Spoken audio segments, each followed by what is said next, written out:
She froze. The footprints ahead were getting smaller, tiny, then toddler, then baby, and if they reached the river, her brother would die again. Mara swallowed hard. The air hummed like a broken wire. The path bent through black pines, wet with dew that hadn't fallen yet. Beside her, Cade limped, one hand on his ribs where the blast had thrown him. He should have been dead.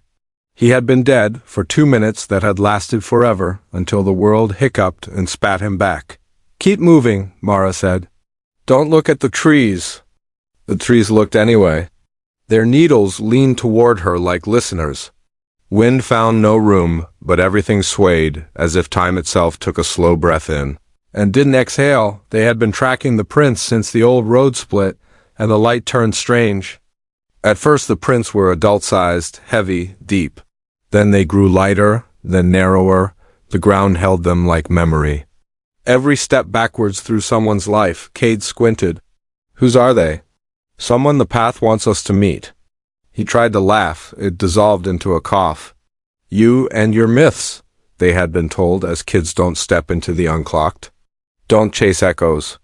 Don't answer whispers that know your true name."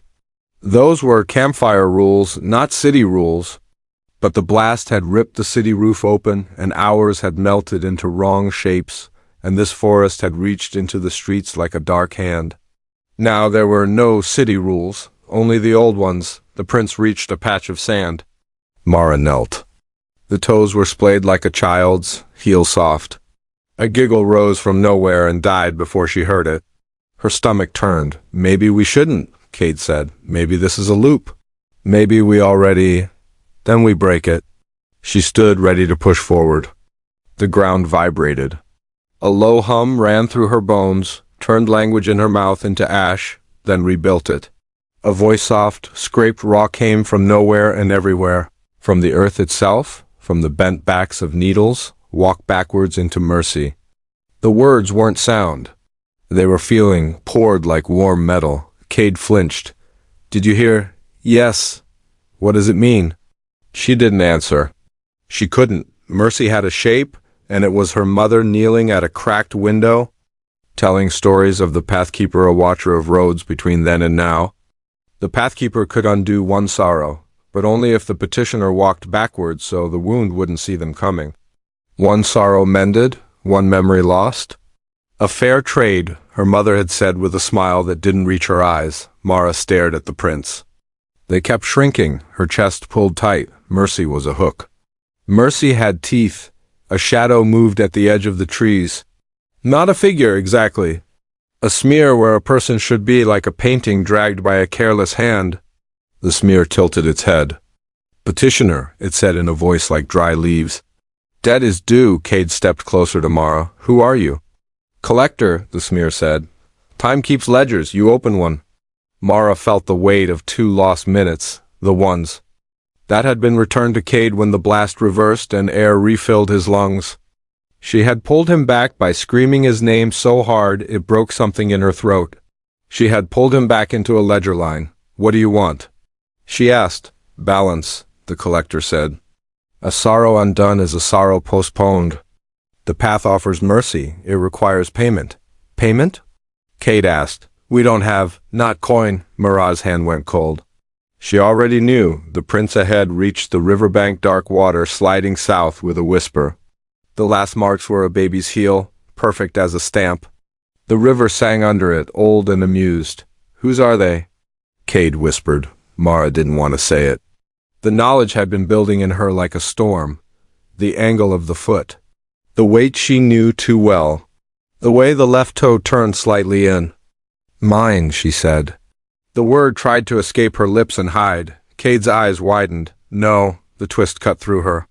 Her own life walking away from her, growing younger as it fled. The path had been tracking her backwards, not leading her forward. The river ahead was the one her mother had crossed the night Mara was born. During a flood with sirens spinning overhead and no bridge, her mother had whispered to the water to wait. The water had not listened. Dot walk backwards into mercy. If she did, she could step into that night. She could fix it. She could pull a different mother, a different baby, a different fate out of the dark. But the ledger, payment, memory, something vital unspooled and gone. Cade grabbed her sleeve. We'll find another way. We always do.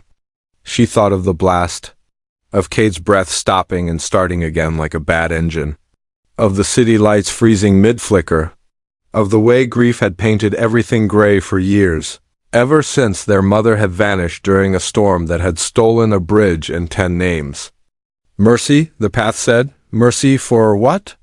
Mara stepped onto the first backward footprint. Instantly the world clicked sideways. Sound stretched. The trees straightened like soldiers. The river lifted its head and looked at her with 1,000 drop eyes. Wait, Cade said, panic breaking his voice. Mara? She took another backward step. The air thickened, sweet and wrong. She felt a thread tug loose from her mind. A song she loved slid away, the melody dissolving like sugar in rain. She grasped for it, caught nothing. The collector's smear grinned without a mouth.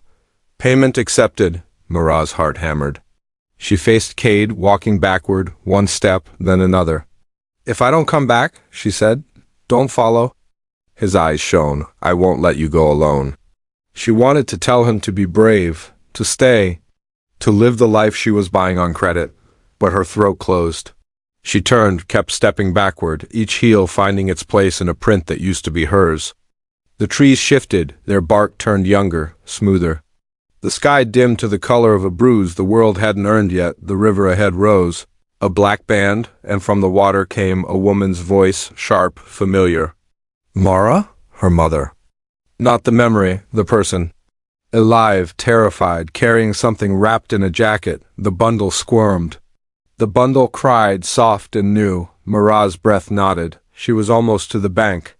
One more backward step and she'd be in that night, soaked and shaking, ready to do the thing she'd dreamed of since the sirens, the thing that might fix everything and break everything else. The collector leaned near, whispering where an ear should be. One sorrow for another, choose. Mara's heel lifted. The river opened its mouth. Darkness rushed. She smiled through tears and made her choice, and a second voice, older, crueler, hissed behind her. Change one thread, and I untie the rest.